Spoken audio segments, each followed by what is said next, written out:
Parusang bitay para sa mga mahahatulan ng kasong murder. Ito ngayon ang isinusulong ni US President Donald Trump na may patupad sa Washington, D.C.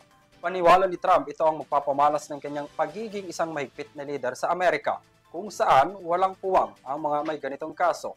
Si Son Santiago para sa Balitang Abroad. Inanunsyo ni US President Donald Trump nitong Martes na sisimulan ng kanyang administrasyon ng pagsulong ng death penalty sa mga kaso ng murder sa Washington District of Columbia.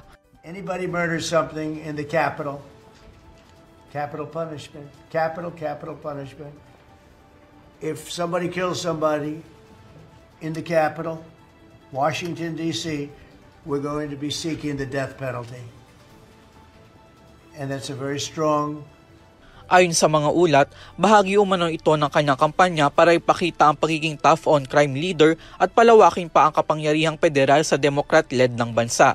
Base sa konstitusyon ng Amerika, kakaiba ang katayuan ng Washington DC dahil ito ay isang federal district na nasa ilalim ng direktang kapangyarihan ng US Congress.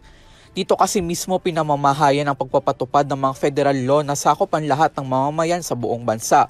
Kaya naman, bagaman karamihan sa mga kaso ng murder ay walang parusang death penalty sa ilalim ng kanilang lokal na batas, pwede pa rin makialam ang federal na jurisdiksyon. Dito maaaring itulok ng mga federal prosecutor ang death penalty kung sakaling papasok ito sa paglabag ng kanilang federal law, katulad na lamang ng murder na binanggit mismo ni Trump, ngunit sa mga espesipikong kondisyon lamang.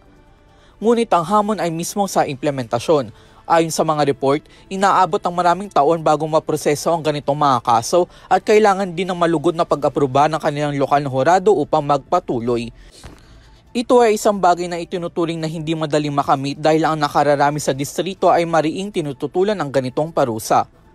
Samantala, hindi ito ang unang beses na gumawa ng nakababahalang hakbang si Trump sa Washington. Kamakailan lamang, nagdeklara rin siya ng emergency sa kabisera kung saan nagpadala ito ng daan-daang National Guard troops upang batayan umano ang lumalalang lawlessness sa mga kamay ng gangs at mga kriminal doon. Ngunit batay naman sa datos, kahit tumaas ang bilang ng krimen sa lugar noong 2023, malaki naman ang ibinaba nito ngayong 2025. Para sa EuroTV News, ako si Son Santiago, sumasaludo sa bawat Pilipino.